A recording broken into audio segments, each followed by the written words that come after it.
Welcome back, everybody. If you're unfamiliar with our channel, this is Kenny, and this is the Healing Homestead. Today, I'm going to finish putting siding on the soap shop. I've already done quite a bit of it. I didn't do a lot of filming just because we were in that season where it was time to work, and there wasn't a whole lot of extra time to do the filming. I know I brought you guys along with me when I did the roof. The siding, I think I missed, and then I did the soffit area underneath here with just some extra exterior siding that one of my friends that I go to church with had on a job site that he was working on. So I reused that for the soffit area. Got this backside done. This other side, I'm going to be working on this. And then there's just been a whole lot of stuff, which I will briefly update you guys on as I go throughout my day. I'm not going to actually film this portion of it, but I just wanted to say, if you're new here, thanks for joining us. We are, I guess you could call us wannabe homesteaders. We want to be as self-sufficient and self-reliant as possible, but we grow our own chickens. We grow our own goats. We have been processing those to eat. We've been doing gardening, and it's a steep learning curve. It is very expensive and time intensive, and it is not easy. That is one thing that I think we have both learned really recently, is that there is a lot of stuff to do. I'm not saying get intimidated and don't do it. I'm saying do it. It's worth it. But don't jump into this thinking that you're going to look like the people on YouTube that make it look really, really easy. And I know that they have worked to build their places to make it work easier for them. And that is a good thing. Oh, another thing with the bees, I dropped all the beehives. So you can see some back down the hill behind me. I dropped those all down to double deep boxes. There's one that I didn't have an extra deep, so I left at one deep, two mediums. And I ended up buying some more equipment for next spring. I'm going to try to double the Langstroth hives that I have. I have 8 Langstroth. So next season, I'm going to try to be up to 12. And then I have 2 of the lay-ins hives, which are the big, you probably can't tell, but that one is a lay-ins, and then the one in the middle or near the end, there's a white and yellow one. Those are both lay-ins, which is the horizontal hives that Dr. Leo is famous for, and I guess they do a lot more of over in Europe, and he's from Russia.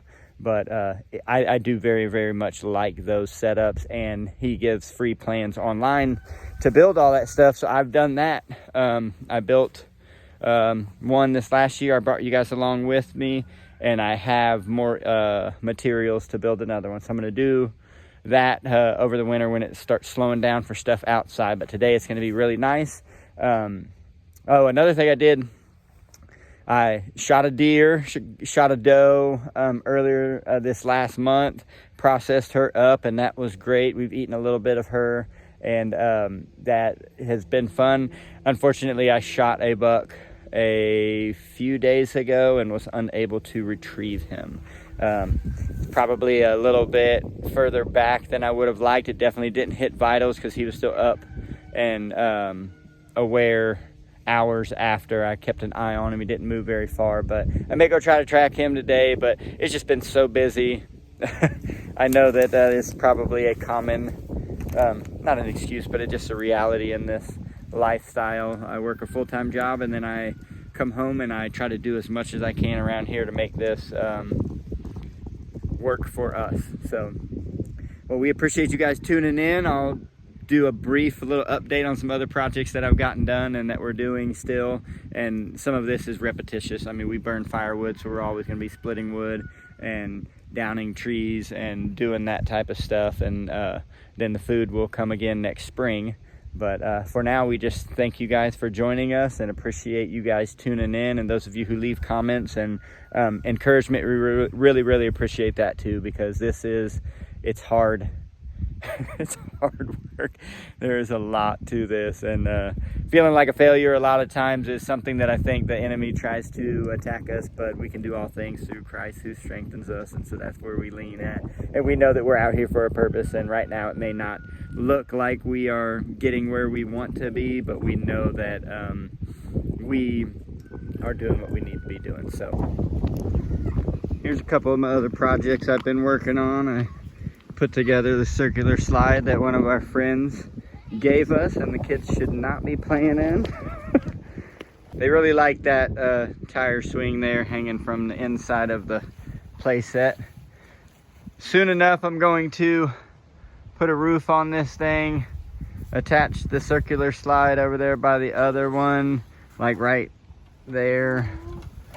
Here's one of my other ongoing projects. It's firewood. The log splitter went down. I had to take it to a small engine repair guy. He took the old engine off and pretty much told me, hey, go to Harbor Freight, get you a new engine, put it on there, see if it works, and if it breaks, don't bring it back to me. So I did. It works. I got a little bit more to do. I'm gonna try to fill this tote up and another one. That'll be a yearly thing though. This is all dead trees from the woods back there. I was clearing up standing dead wood for hunting shooting lanes, and that's some of the rewards I reaped. I think it's a red oak. And it's been a couple of days since I was on here kind of catching you guys up with the soap shop and what I've been doing. Another thing I did this morning, feels like I've just been running crazy. Seems like when it gets hot and cold, there's time crunches on all of it. So we had an electrical issue in the barn. Some of the stuff got wired wrong. I fixed that this morning. Everything is safe, checked out good. Had an electrician there with me, just making sure that everything was good to go. That's a big relief, because last year it's not funny at all, but now I can kind of look at it as something that I will not do again in the future, and kind of kick myself in the butt for not having it done right the first time. But the goats were getting shocked with the water trough, and we've read in some forums that you need to put a grounding wire in the water trough itself if you're putting a heater in there to keep it from freezing up, and that will help. But I also think it had to do something was feeding back through the electrical.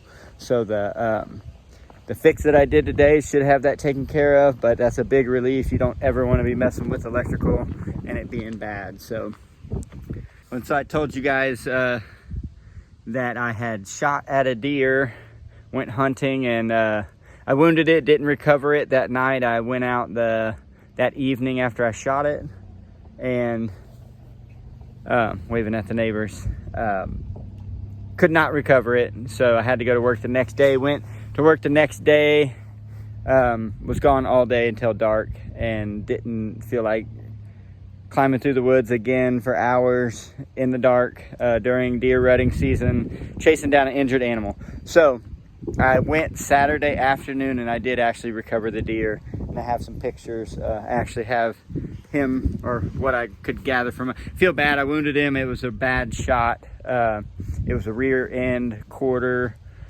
shot, and it came out midway through his guts, which is terrible.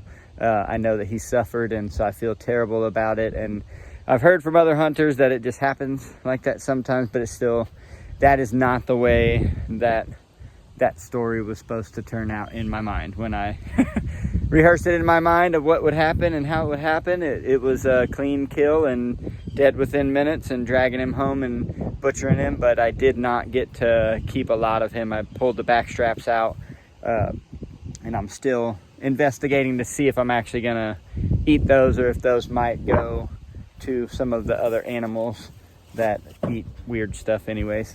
But I'm worth looking at it and seeing. I know you throw some smoke on some stuff and some seasoning, it can be just right. Back straps are delicious if you can get them done right. But here he is. It's might be a little gruesome because it's just what's left of him. See if I can get a picture, but yeah. So that's my biggest so far. I'm gonna do something with him, either keep the antlers or European mount him. But I am so grateful and thankful that I got an opportunity to go out there and hunt him, and that I did eventually find him. I just wish it would have been a lot sooner and that the kill would have been more clean. But like is life, things don't always work out as you planned. And so that's kind of what our story is here at the Healing Homestead. So if you don't know about our testimonies, our past, and where we've come from, we've shared a little bit about that in our past videos, and you're welcome to go back and check those out. Please like, subscribe. We're going to be doing some more stuff here soon. We just don't want to overload ourselves with trying to keep up with content, and we do appreciate you guys tuning in. The comments, the encouragement, like I said earlier, it goes a long ways. So until we see you guys next time, just remember that healing starts at home. Talk to you guys later. Bye.